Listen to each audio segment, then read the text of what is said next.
Hello there. Hi. I like your cup. Thank you. I love so this comfy. cup. Yeah, it's a nice cup. Got a I remember got a it. little Yeah, cat on the handle. it's so cute. So cute. I'm a big fan of this mug. Anyway, hi. Hello. I wanna be that do this because this just arrived and it came from you and I'm gonna Yeah. tell everyone that it is from Katie and this is the best gift ever because I lost my Dean necklace back in I didn't lost it, someone stole it, which is even worse. And my very first Comic-Con. So that was a nice experience. And, Katie was sneaky and I was found out. very sneaky about it. You were very sneaky. And here it is. So I have, it's even more perfect than what I had because it's from my friend. I had quite the ordeal getting that because I ordered it from an Etsy shop.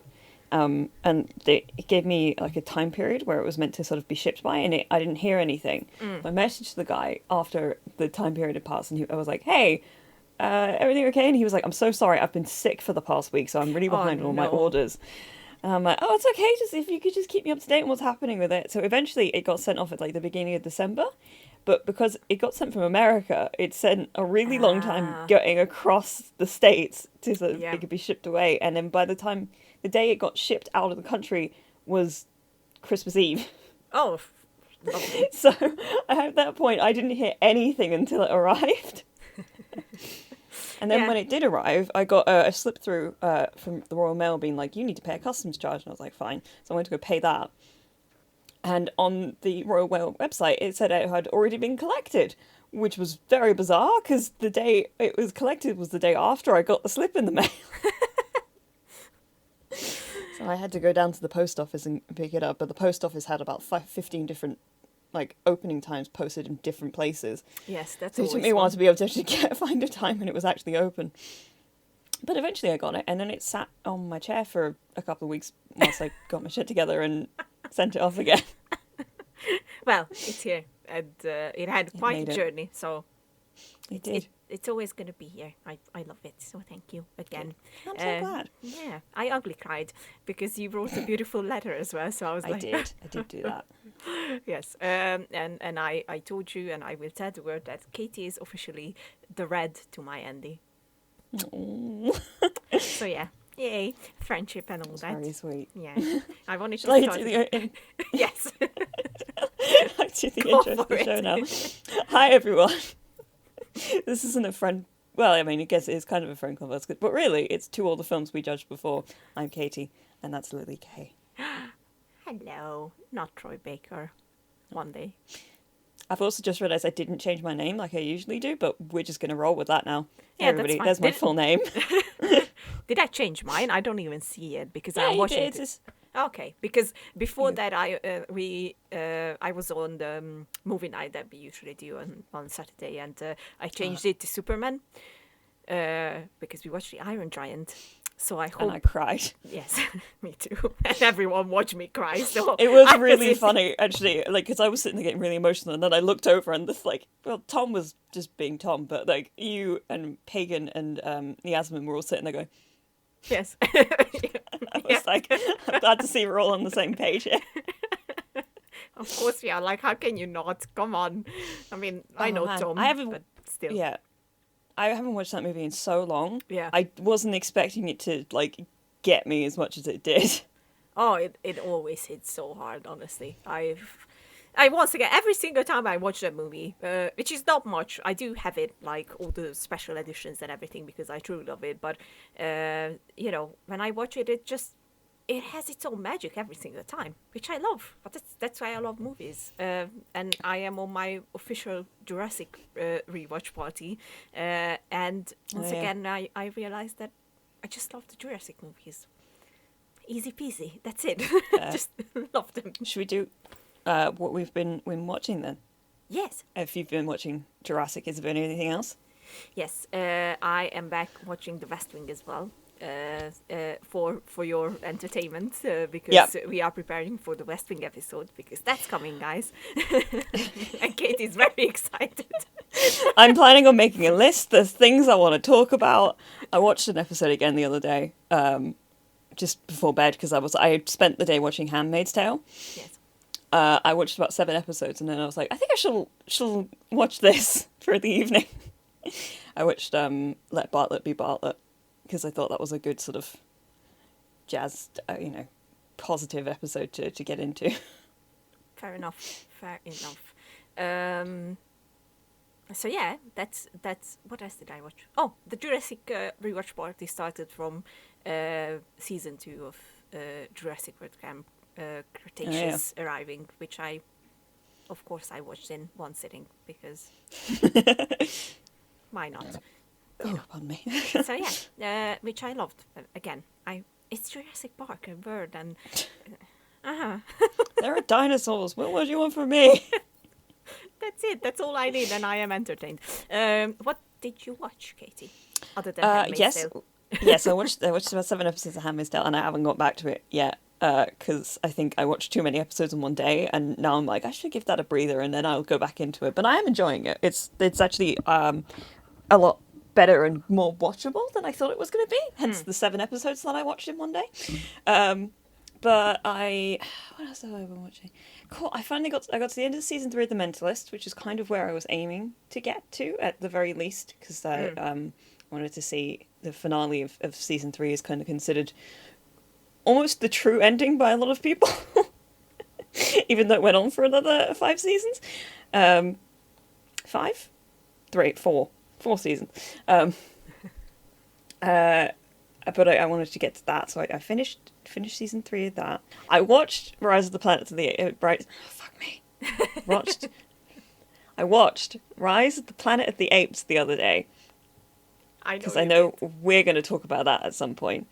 I haven't watched the other 2 yet. I actually just saw that Disney Plus and because they're putting Star up. Yes. Their new sort of adult section, if you like. I bet basically, yeah. It's kind of what it is. But apparently they're putting them on there, and I'm like, it's dropping on like the 23rd of February, so waiting really doesn't make a whole lot of sense.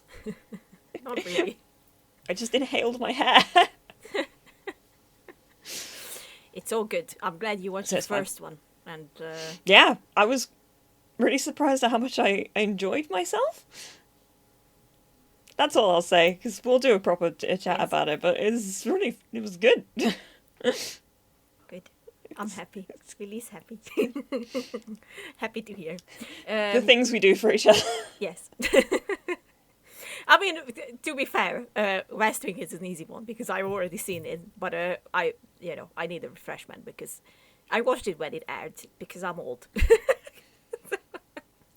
So, I don't remember parts. I'm like, there are parts where I'm yeah, now I got it. Can I ask whereabouts you are in it? I'm at season 3, at the end of season 3, so. Oh wow, okay, so we're still in the Sorkin years. Yes. Amy's been about, okay. Yes. Fun. It's I'm gonna speed it up because I am finally finished with my other duties, so I have a bit more me time, and I will watch West Wing. Excellent. So yeah, that's it. We that's what I like to hear. Yes. So yeah, and we did discover, like, well, mostly me, because I watched a lot of stuff and I just kept sending you pictures that are beautiful. Beautiful Richard is in so many things. Richard Schiff just keeps popping up and stuff. It just, I rewatched The Lost World, Jurassic Park, and then suddenly, see, every time I watch it, I learn something new. So Eddie was played by Richard, and I was like, hold on a minute. Thing is, you sent me the picture, and I actually still had to look it up, because I was like, that doesn't look like him. But it does look like him. It's, oh my god. I was like, he just doesn't have a beard, and I was like, no. And obviously he's younger. Well, yeah, but like I'm used to when did that movie come out? Lost World? Yeah. It was in the 90s, wasn't it? 1990 maybe? I can't remember at the moment, and I don't have my phone to check, but... Well, I don't think Lost World came out in 1990, because the original came out in 93. Did I say 90? Yeah. I'm daydreaming. Don't worry about me. Okay. It's all good. But, like, it's around the time he would have ended up in the West Wing. Like, probably not far That's true. off. Yeah. So, That's true. like, I'm used to the way he looked in the West Wing with the beard and the way his hair. Yeah. So the fact that he just didn't have the beard, I was like, didn't look like him. Something wrong with his face. It's like looking at Mark Offerman. No, not Mark Offerman. Nick Offerman. Nick Offerman without any kind of facial hair. It just is like Yes. the weirdest thing in the world. It's so weird. It's like it's not even him. So yeah, we kept making discoveries, and you know he's obviously in the Good Doctor, which is something I really like as well. So he's I everywhere. was watching The Good Doctor at some point. I know I like it, and I also yeah. haven't watched a medical drama in a while. The Good Doctor is good. It's My it's mum really watches good. The Good Doctor. She really likes it. I will occasionally sit down and watch an episode with her because I'm bored and she's watching, catching up on stuff. Fair. But I recommend watching it from season 1, like properly, basically. I watched the pilot when it came out because Okay. I watched that. I watched that with Mum, but it was just one of those ones I didn't keep up with. Like I haven't kept up with a lot of weekly sort of procedurals in a long time, really. Prodigal Son's kind of the only one that I've managed to keep up with in recent Fair. years, and I love that very deep. Actually, speaking of, Prodigal Son came back. I'm so happy. Oh, happy days. Week to week, I'm like, yes, murder time. Malcolm's not doing well again. And his mother. I Worry for that poor boy.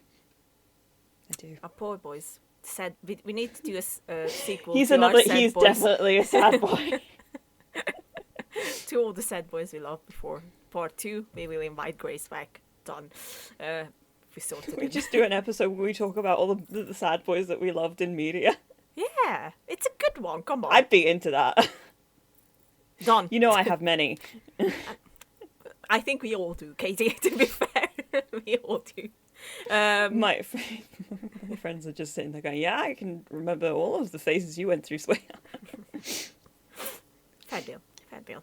But today we are talking about something that I wanted to talk about in a long time, but we now got something that once again just started my mind, and I was like, now's the good time. And we're going to talk about the trailer culture. Let's say it like that. Like, Just trailers. just trailers in general. I will talk about my theories with them, and we're just gonna get into the whole how Hollywood makes trailers thing. And I will explain why I've decided this is my background for this episode. Yes, I think we can start with that. To be fair, Yeah? yeah. Well, just like, okay. Well, I figured we were probably going to talk about trailers that we really liked. Yes. And I had two that came to mind. One of them is the extended trailer for this, one of my favourite movies, which is Cloud Atlas. I actually have a poster for Cloud Atlas above my TV. It's a proper cinema, like light box poster, so if you turn it onto the back, it like, you can see where all the light was meant to come through and everything, so there's no, like, backing to it. Aw. It's also completely wrecked in a lot of places, because I've had it for so long at this point. But a friend of mine used to work at the cinema, and she kind of nabbed that for me, and I love that poster. Nice. But like, I remember watching the poster for the trailer. I know words for this around like the Christmas before it came out. I think it was 2012, because I was in a heavy Ben Whishaw phase.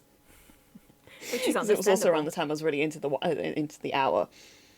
And I think I watched that trailer like a good. Like, every so often I'd just be like, I'm just going to stick this on again, because it's just a really good trailer. And I was just saying to Lily before she jumped into the Zoom call, I put it on again just to kind of remind myself, and I got choked up on it. It's like, it's so Understandable beautiful. again. Yeah. Oh, yeah, so I had to stick this as my background. I also needed something that was dark in this corner, because this green screen has a habit of not being one colour enough for Zoom to be like, I understand what you're trying to do here. And when it's dark over here, I can kind of cheat it. Yes, you can just you kind of blend in for me, but that might be just my. Well, it's screen probably settings. also because I'm wearing black and black. Yeah, probably. But yeah, like, come on. I love the movie as well, as you know. Like, that was one of our first bonding point when I noticed that you actually have it as a poster as well. I was like, you like Cloud I think Atlas? it's a beautiful movie. I love the book. I love these vivid memories of reading the book on like one of the rare snow days that we had down here in the south. Yes. And just it snowing outside and me reading the. It's annoyingly it's a movie cover, which I kind of hate when it comes to novelizations, because I mean they've stopped doing it as much now. I think they tend to be a bit nicer, but like when that book came out, it was always those like sort of slightly plasticky covers. Yes. That they peel, and so the copy I have is completely wrecked to shit. Which none of my other books are, but I loved reading that book. It's a really I just good think book. the story of it is beautiful, and the trailer, it like I said is, I mean it. I was actually marveling at the fact that maybe it's just because the story is actually so complicated, it doesn't actually tell you anything really. And that's about why it's like good. the plots. That's Yeah, why it's good. about the plots in the movie. You can kind of get a sense of who certain people are and whatnot, but like the overall sort of. I mean, it's not kind of hard to tell what the overall plot of the movie is because there's about 6 different plots in the movie. There are 6 different plots in the movie. Yeah. But I think that I really loved the soundtrack to Cloud Atlas. And Oh I think my that God, the way yes. that they kind of blend it into the song that they use at the end, which is not actually the Cloud Atlas sextet, despite Yes. the fact that I thought it was for a very long time. But the motif within the melody, I'm pretty sure it's very similar to the sextet, which is probably why they used it. But they also apparently used that song on a fucking Ariel advert. So every so often there was like a little period where I'd like see an advert for Ariel on TV, and it's like, well, this is the Cloud Atlas music. You can't be using this. Fair. Yeah, I think it's beautiful. I think what they did really well with that trailer is, well, first of all, that trailer was the reason why I bought the book, and that's how I got to know the book as well, and Same, read really. it before the movie arrived, and I really liked that it was pleasing in a sense of the whole sceneries and everything. It was very pleasing to the eye, and and I had feelings that I haven't had before. I was like, what's this? What's happening? And I appreciated that. And on top of that, I really liked it because it was like, I have no idea what this movie is going to be about, but I have to see it. So it's like something beautiful's happening here, and I have to watch it. Yeah, exactly. So it I think it fulfilled its purpose, and it did it beautifully because it didn't give away much. Like, looking back at it now after obviously watching the movie and knowing the book, I think if you look at it with that knowledge in your head, where you're like, okay, I read the book and I kind of get what's happening in this trailer, then it makes more sense. But for someone who didn't even hear about the book and obviously haven't seen the movie up until that point, it's like, okay, you got me. I'm gonna come in and watch your movie. I'll argue that there are some people who watched the movie and still didn't understand what was going on. That's very true. I know that was the thing that a lot of people who hadn't read the book and watched the movie who were like, what the fuck is happening right now? I was like, I think it helps with this movie to read the book before you go into it. Yeah, that's very true. But it's beautifully done. It's the trailer and then the end product as well, which is the movie itself. So I agree. Like, I understand why you chose Cloud Atlas to be your background. And that's easily one of my favorite trailers as well, because it's just beautiful. It's a very beautiful trailer. But in the complete opposite direction, the other one that I thought of was the Tequila trailer for Baby Driver. Tequila! Oh, okay. Because I had to have watched that. But God, I don't even know how many times. But it's so snappily edited, and like, I mean, the whole movie is meant to. It's very indicative of the movie, which is, I think, basically what the trailer should be doing is like telling you the mood of the piece that you're going to watch as well.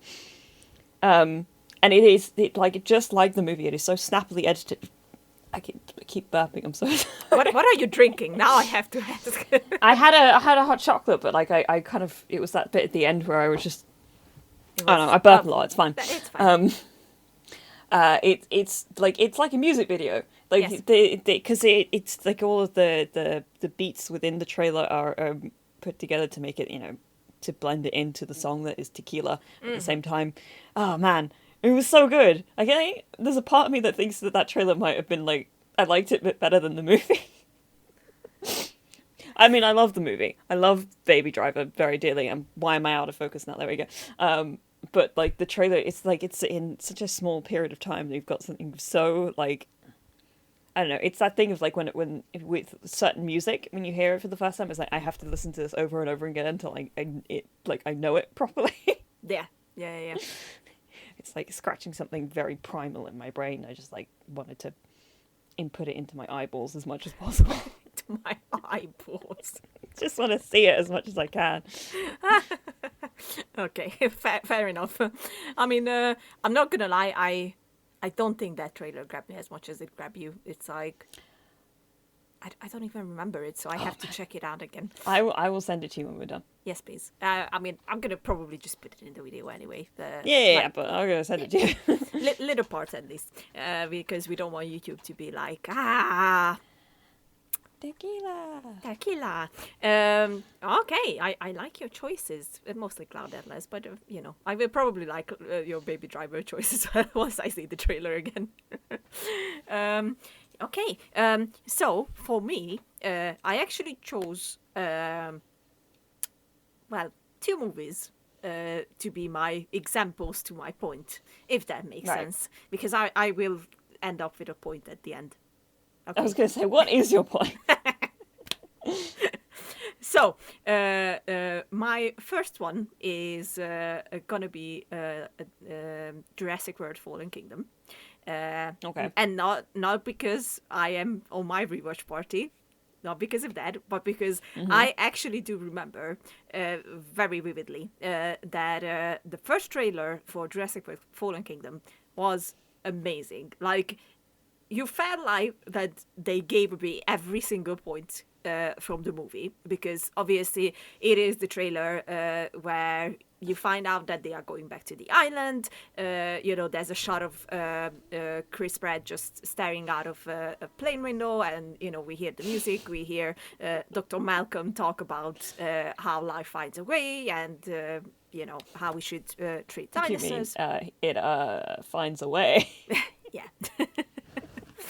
And then we are on the island, we see that the destruction is done, and blah blah blah, and the volcano is ready to erupt, and then we get the end of the trailer where all the dinosaurs are falling down at the edge of the cliff into the ocean, and you're like, okay, now I watched the whole movie. Like, what the fuck is happening? And then J. Bayona, who was the director of the second movie, went on to Twitter, I think, and was like, yeah, we didn't give away anything because it's basically happening in the first hour of the movie. And they were like, what? It's just in the first hour? Like, what the hell? It was already so many things that you felt like that this is going to be the end of the movie. And I think why many people, myself included, thought that it's going to be, they just gave away the whole plot of the movie, is because that's what trailers do nowadays, that they basically just reveal so much that if you actually follow a pattern, you can tell which scene is coming from where. Like, there was this trend where they basically used the last scene of the movie at the beginning of every trailer. It might have been just one shot, of the city that's gonna get destructed, or the character who's gonna die, but it was there. They heavily implied that something horrible is gonna happen to that place, and Jay Bayona says that, oh, it's the first hour of the movie. You are like, okay, and then they came out with the second trailer, and they started to put in parts from the end of the movie, and you're like, Jesus Christ, you're giving away your movie. Now you are giving away your movie. Like, I honestly wish that the first trailer we got would have been the only trailer we got, because it was still like, oh my god, this is going to be the most insane Jurassic World film.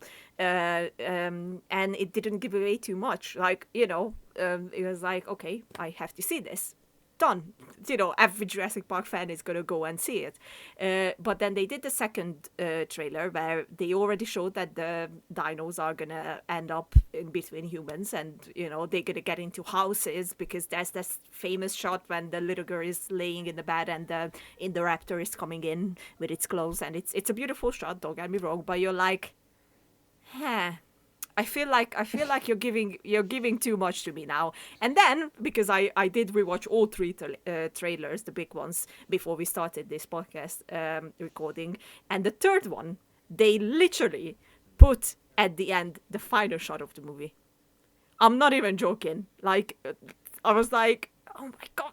Why? Like you just as you progress with the trailers, you just give away way too much, and I just don't get why you do that.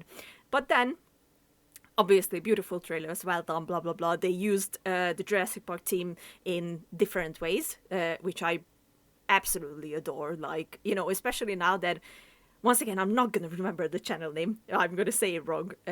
Sideways. Yeah. I said it right.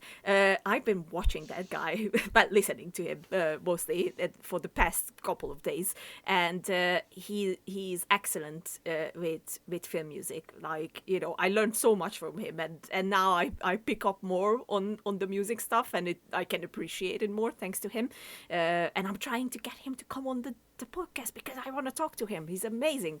But anyway, I did pick up on the thing that he said as well, that you know trailer music especially can be used so smartly, but sometimes it's just like you know they just grab something from the library where they don't have to pay anything for it, you know, any royalty fees or anything, and they just gonna use it. And I think that's actually what happened with the very first trailer of Fallen Kingdom, because they use a music in there that I don't think it's like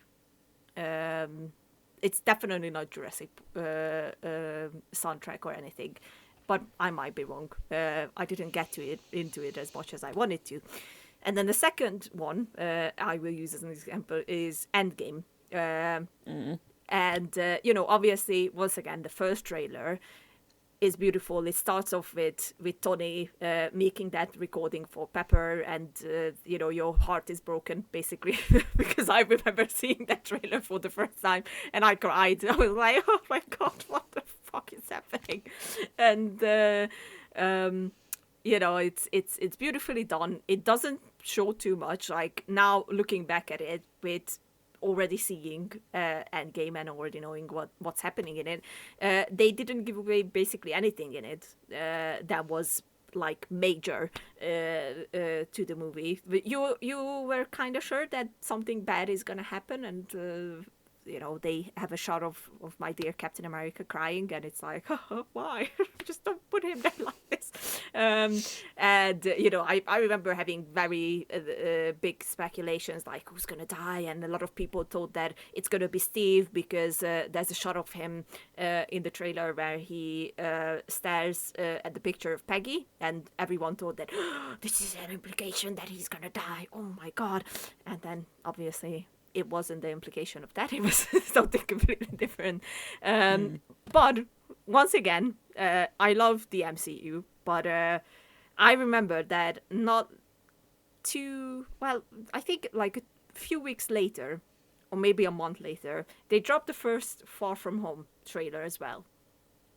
And that is once again a good trailer. You know, you didn't know if it's after or before the snap. Because it wasn't obvious, you know, there were a lot of speculations about that, because Peter meets with Nick Fury, and obviously both of them are snapped away. And I was like, you know, it wouldn't make any sense that it comes out after Endgame and it still plays before the snap. Like it just doesn't make any sense. It wouldn't have been a surprise, I'm not gonna say that, but it's like, please don't do that. And that's when I think a lot of Marvel fans are like at least I am a bit pissed because of that, because they included a scene in there that basically told me who's gonna die in Endgame, and I'm not even joking, because I do remember telling this to my friends as well before we went to see Endgame, and that scene is a very short one. You see Happy, and you see Peter, and Happy has this one line in there where he says, "You are all alone now," and I was like, Tony's gonna die. I just knew it. I was like, Tony's dead. Like, we lost Tony. I was 100% sure of it. And we went to see Endgame, and guess what? Tony is dead. I was like, no, you gave it away. Like, obviously this is not the same level as what they did with the Fallen Kingdom trailers, where they basically put the lesson in the trailer, the last trailer. But still, it's like, your movies are connected. Like, if you're like a really big fan of these movies, you're gonna pick up on these small little things. But like, for example, I really like the Age of Ultron trailers as well.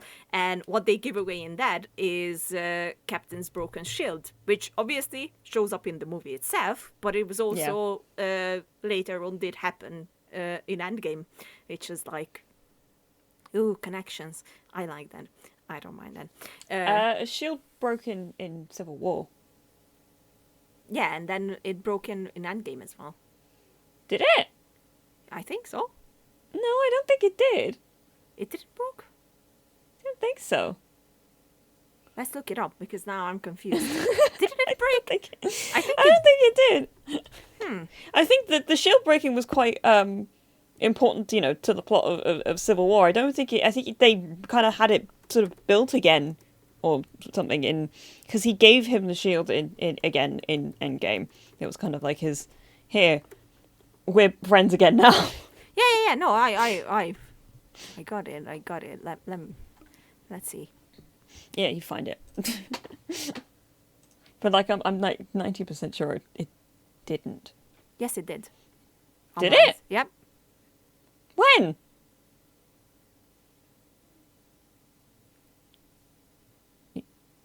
When? After the captain lifts off Mjolnir and they have to fight with Thanos, that's when Thanos breaks it, actually. Jeez, I think that was probably, I probably was too busy not being able to see through my tears. fair enough. That's fair, because I do remember that it broke in Endgame as well. And it was like, that's what... Well, because basically what Tony sees in Age of Ultron, it almost everything becomes true. Okay. So... Fine. Yeah. Fair. Oh, well. I also hate Age of Ultron, so there you go. I don't do, but I do like Age of Ultron. And mostly because I think Ultron is just freaking awesome. I haven't watched it again since I saw it. It's like one of the only ones I'm like, it wasn't good. Maybe you should give it another go. I'm just saying. There are good things in there. Very good things. Oh, I'm sure. Yeah, I remember there being good things in that. I just think it's a messy movie. It happens. Not everything is going to be perfect in the MCU, no matter how much we love them. Thor. The Dark World. Oh. I didn't... Anyway. Yes. So the reason why I brought these two up is because they are great examples of what we saw in the new trailer that just arrived for Kong versus Godzilla, which was a really good trailer. But I think based on just on those two ones that I mentioned, and there are many more that follow the same exact formula, basically, and I think that's what Kong vs. Godzilla did as well, is the very first shot of that trailer. So the Godzilla that you can see as the people are running away and everything is collapsing, or at least something is happening, and you can see a glimpse of Godzilla at the very beginning. I'm telling you right now, that's going to be the end shot. Well, part of the ending of the whole movie, because I am almost 100% sure that is not Godzilla, but it's the whole history of Godzilla and everything.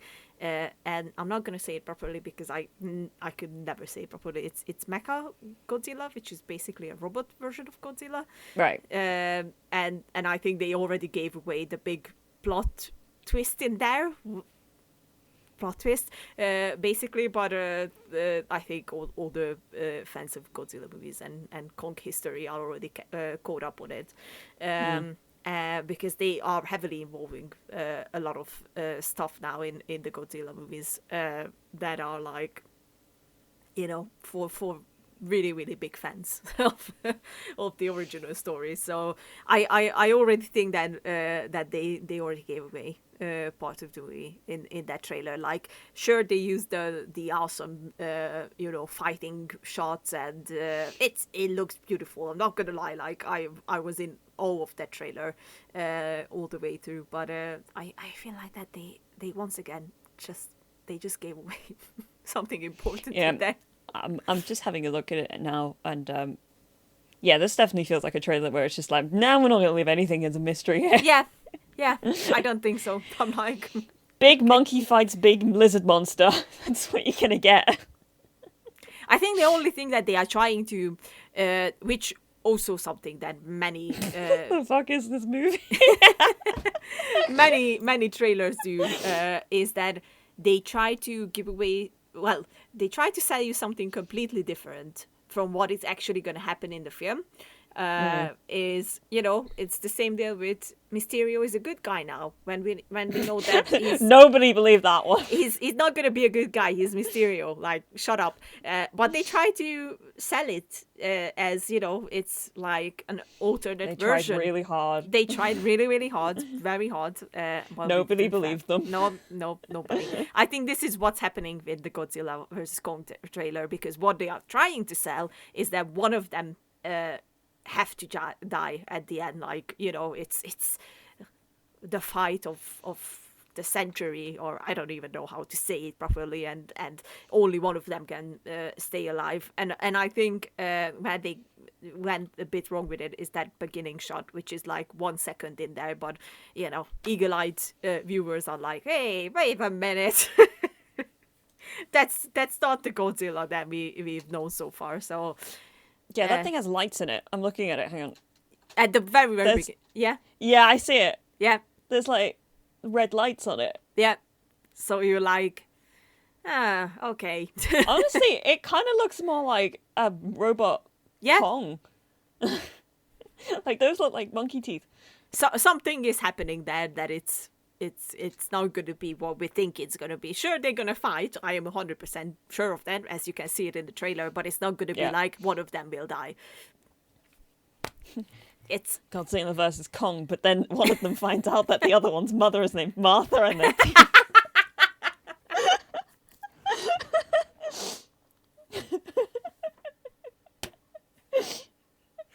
save Martha. Martha. What did you say?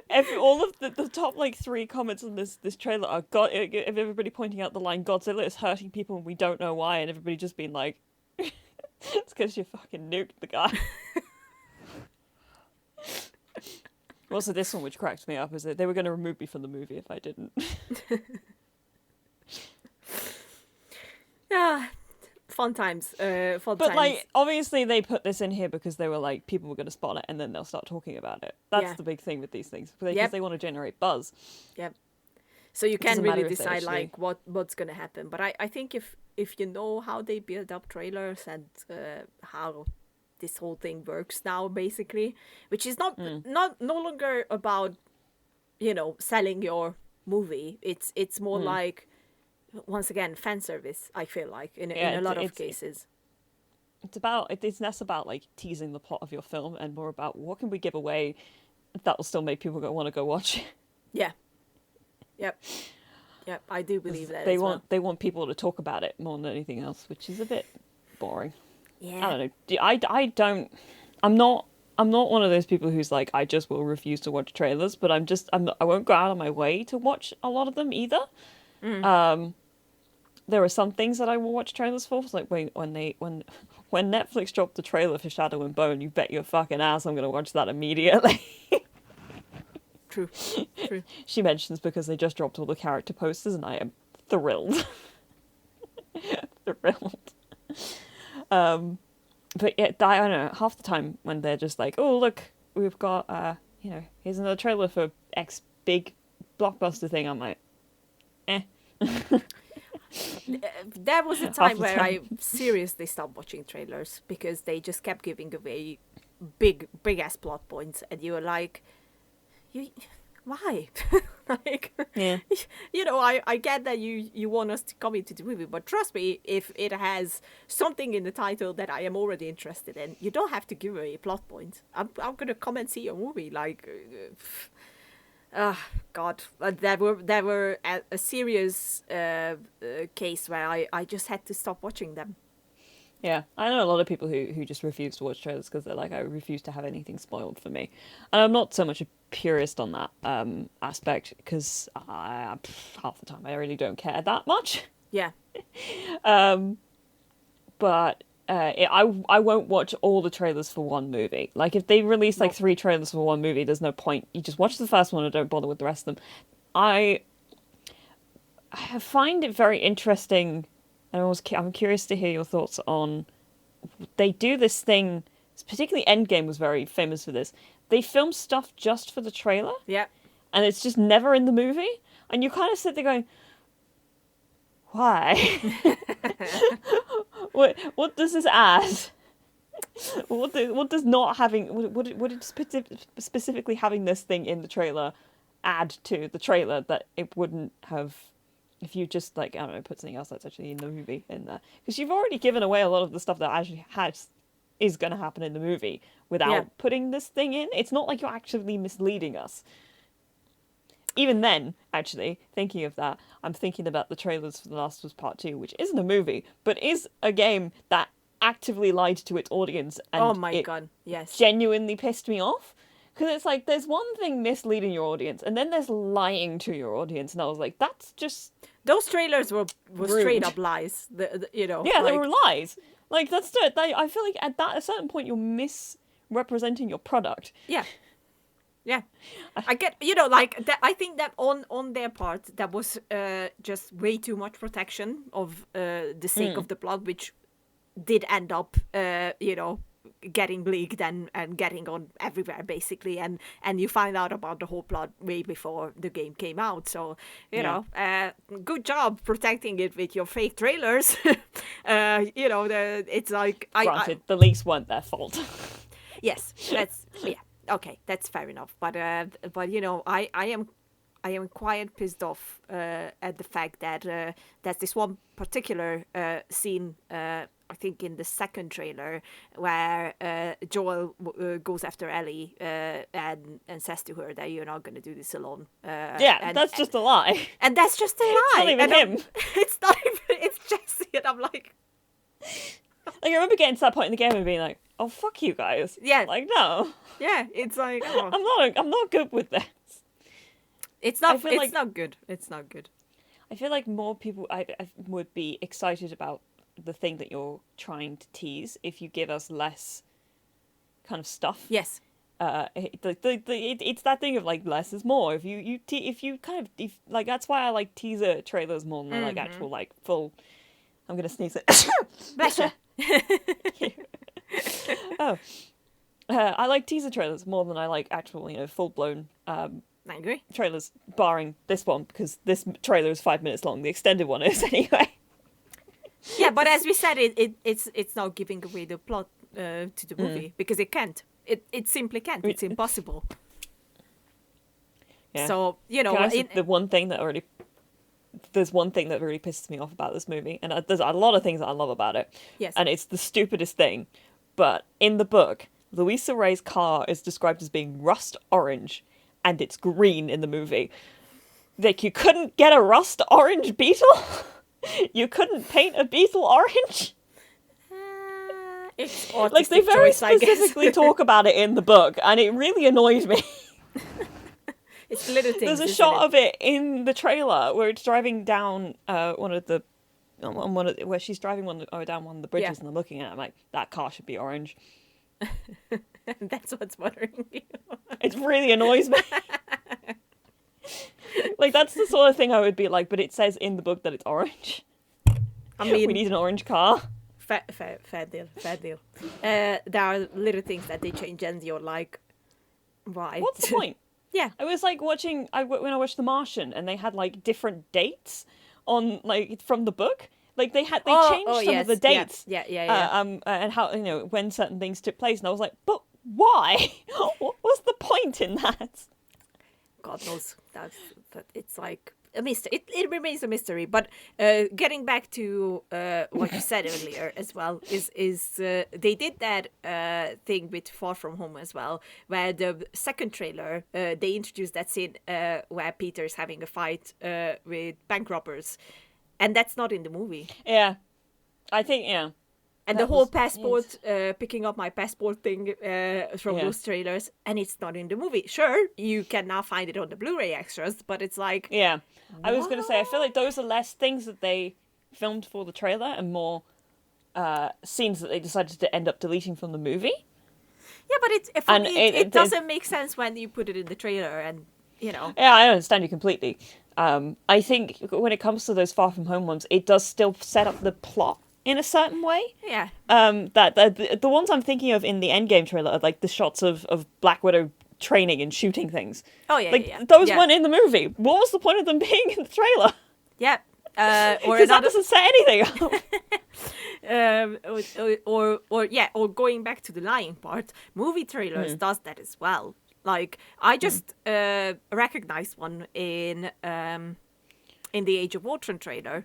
Where they changed the scene and the scenery in there when Wanda finds out that Pietro was dead, and that shot of her as she falls on her knees and yells, and everything around her is just like that. They changed the scene. She's not at the same place as she is in the movie, and I'm like,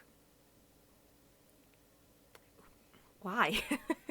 You already gave away that she's gonna fight with 100 Ultron clones, so why did you change that in the trailer? It just doesn't make any sense.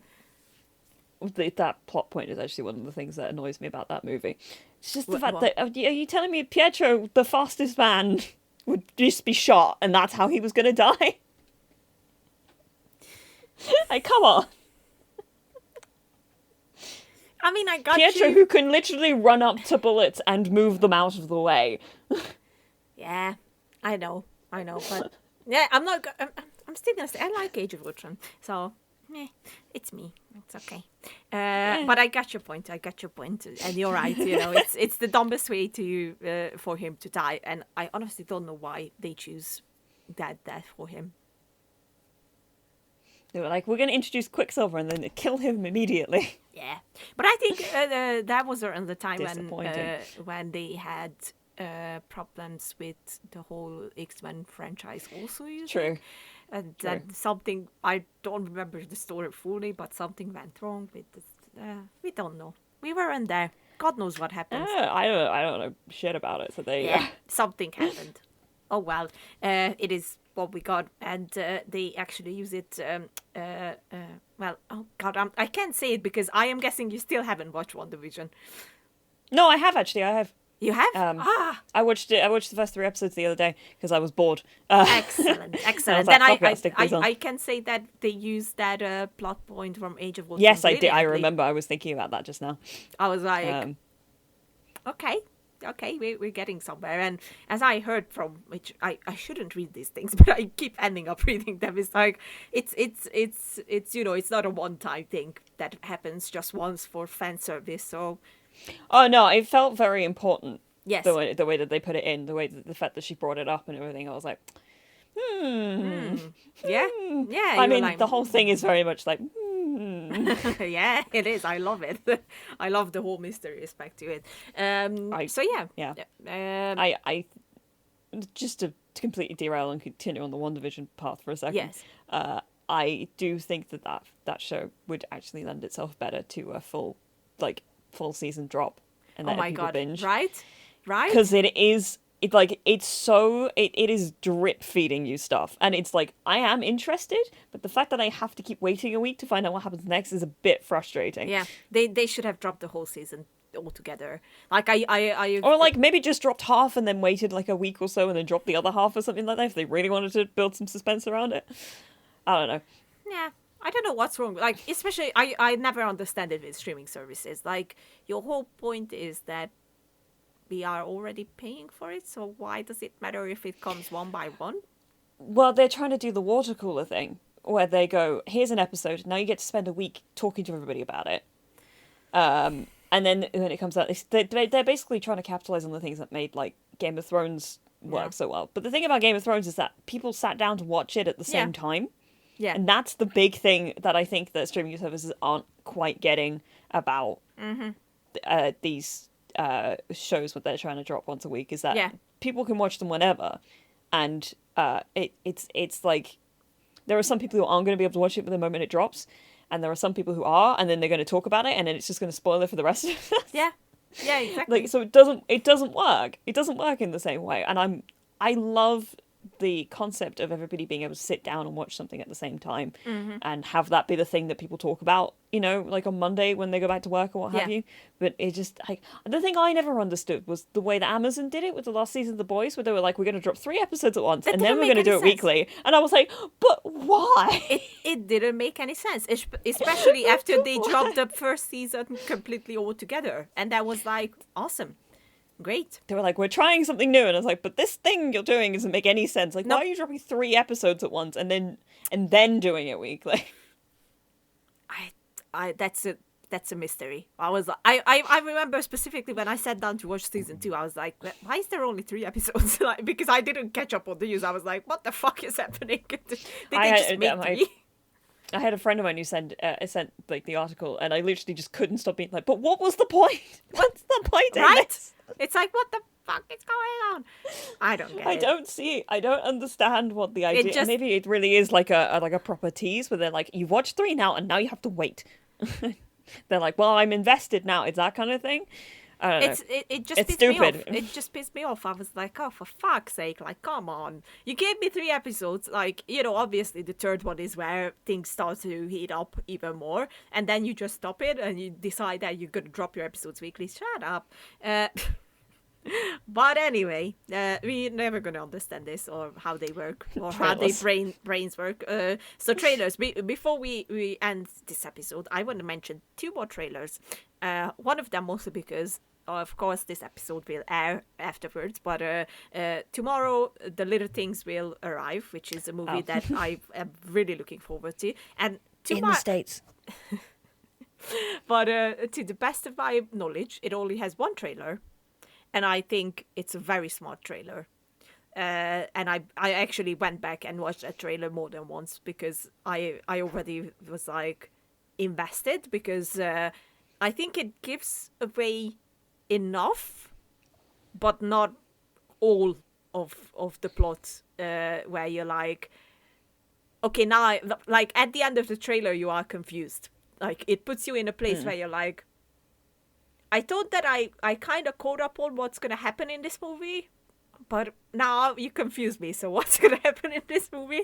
And I think they did it in because the last shot basically in that trailer is Denzel Washington is sitting possibly in his own house with a lot of trash bags around him. And you're like... Sorry, I looked up little things on YouTube, and the first thing that came up was One Direction. Oh my god. No. I'm like, that's not what I was looking for. Here's the movie. Second option. Oh my, and that's the last shot in the trailer where Denzel just sits there and it's like, okay, now I'm confused. Like, what's happening? He's the cop. Are you implying that he's not the cop? That he's actually gonna end up being the serial killer, or what?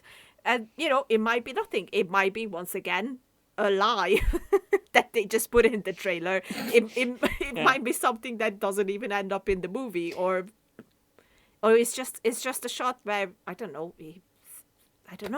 And I'm like, oh my god, I need to see this movie. I am so excited actually for tomorrow to finally watch it.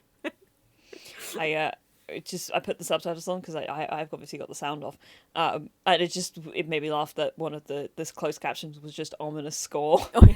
Yeah. Every time. I love a good closed caption that just is kind of...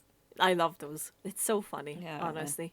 So yeah, that's one thing. I think that's an excellent trailer. I really, really like that trailer. And, it might be end up one of those trailers where I I like the trailer more than I actually like the movie, which Yeah. happens many times. I'm not gonna lie, but I have trust in these people because all three of them are. I adore them dearly. It's Denzel, Rami Malek, and Jared Leto. So I'm like, yep, I'm all in. I want to see this. One of the I wanted to mention this. It's an honorable mention. I think one of the best trailers dropped for the worst possible movie in the whole universe, and it was Jupiter Ascending. It's like I remember watching that trailer and I was hooked. I was like, I have to see this movie. This is gonna be so good. And it was the worst possible movie. But the trailer made it look like it's gonna be actually fucking fantastic. But in reality, it wasn't. So there you go. That's how you do a good trailer that will sell you a really shitty movie. What was I going to say? I saw somebody made a gift set from Jupiter Ascending the other day, like a really beautiful gift set. And I was like, I'm not expecting anybody to put this much effort into Jupiter Ascending. So, okay, I guess so. Yeah. So yeah, that's, trailer should work like that. Like they're gonna sell even if your movie is shitty, they're gonna sell it, which happens in a lot of cases, by the way. I found it very interesting, actually, funnily enough, because you sent me the trailer for Breaking News in Yuma County. Yes. Which I'm quite excited for now, just Oh my God. mainly because I love Alison Janney. Yeah. But I looked up the sort of plot synopsis afterwards because I was like, I have a feeling I understand what's going on here, but it's a bit muddy from what the trailer was giving us. And as it turns out, because I don't think the trailer does a very good job of kind of letting you know that this is actually what the plot is about. Her husband has a heart attack and she like buries him and then tells everybody he went missing so that she can get all of this attention. And that is the point of the sort of the plot of the film. But I think the trailer tries to sell you on this idea that she killed him. Yeah. But like the official plot synopsis gives away that this is not actually the case. So I'm like interested in like what the thought process behind putting that trailer together to try and kind of give that implication, and also the official plot synopsis that's like the one line, proper synopsis that they will sell the movie with, telling specifically that it's like her husband had a heart attack, she buried him, and then she told her sister that he was kidnapped. So I'm like, I feel like there should be a more cohesive sort of. Yeah, or maybe it's just lie again. I don't know. Well, I know. I think it seemed like a here it goes. A woman takes advantage of her growing celebrity status when police and the public think her dead husband is just missing. That's the synopsis. I don't know where I got the idea that she had a heart attack from, but I think Alison Janney said it in like an interview I watched with her or something like that. I'm not sure. She gave away the plot. There you go. Or maybe it was like specifically on. Oh yeah, no, here we go. It was on Wikipedia that I read it. A woman buries the body of her husband after he dies of a heart attack when caught cheating on her and struggles to keep it secret. That's a different synopsis. It tells you more about what's going on as well. Very I don't know. interesting. These things just confuse me. I feel like there has to be a very specific, especially if you're trying to keep something hidden from your audience. That's that's why I don't like trailers anymore that much, because I feel like a lot of times they just give away way too much. Like, I don't need to know this stuff. Like, make me interested in your movie in a way where you're not giving away your plot, because I know that the general assumption is that people are stupid. I know a lot of them go into this like that, but we're not. Like, we're gonna catch up on things. So if you're gonna give away your plot, we're probably gonna catch up on it. Like, frankly, your movie trailer shouldn't be any longer than maybe a minute and a half. That's what I think. Yes. Because the less time you have to put things in a trailer, the less things you're going to accidentally give away. Yep. No matter what you're trying to do. Yep. Actually, oh my god. See, that's I can talk about trailers for so long because I have so many thoughts on so many of them. I will. Okay. Terminator Salvation did a thing where the first trailer was excellent. It didn't give away anything from the plot. It was like very mysterious. We found out that the only thing that we found out basically from that trailer, that we are finally in the future that Sarah and John try to stop. That's it. That's the only thing that we find out. Like, done. And then they dropped the second trailer and they gave away everything. Like, we found out that Sam Worthington's character in there is actually a robot, but with but not really a robot, like half robot, half human. And I'm like, oh my God, why are you giving this away? Like, we should have found out the about term this. is cyborg. Yeah, there you go. It didn't came to me, see? But like, why are you giving that away? Why the fuck are you giving that today in your second trailer? And it didn't make any sense. Like, I fucking hated that trailer, and that's when I first regretted watching the trailer. I was like, I didn't want to know that. I wanted to find out from that movie. I think the general rule should be, if you're going to watch a trailer, watch the first trailer and then watch no other trailers after that. Just stop in. Like, have it do enough to sell you on going to see the movie, and then just don't look into it anymore. Just don't do it. Honestly, like, and also, I would like to at the press and tell them to stop making clickbait articles where they basically give away what they're going to be talking about within the headline. Oh, yeah. Because, like, I'm just so annoyed at the fact that the media won't stop spoiling things.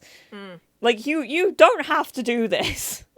Like, you can tease without actually giving anything away in your... Like, I don't mind clickbait, because obviously you want people to look at your article. Yes. I get it. Yeah. But you don't actually have to give away plot spoilers in your article headline. And I'm looking mostly at the Radio Times, because the Radio Times does this all the time, and it fucks me off. Fair. Yeah, we could talk about that all day as well. It's like, why are you doing this? Okay, and then there's another trailer that dropped, and I don't know if you watched it or not. It's Raya and the Last Dragon. They finally dropped I haven't watched that, no. They dropped a proper trailer for it, and I watched it because I cannot wait for that movie. And they also announced that it's gonna arrive with premiere access on Disney Plus in March, which I'm very excited for because I have to see that movie. But they gave away so much in that trailer. I was so fucking pissed off. I was like, why are you doing this? I don't actually know what the concept for that movie is. I just... No, well, if you watch the trailer... I guess there's a dragon? Fucking... Yeah, then it's the last one? So basically, she goes on a mission to find the last dragon because it's the dragon that can bring balance to the whole. So it's a Disney movie.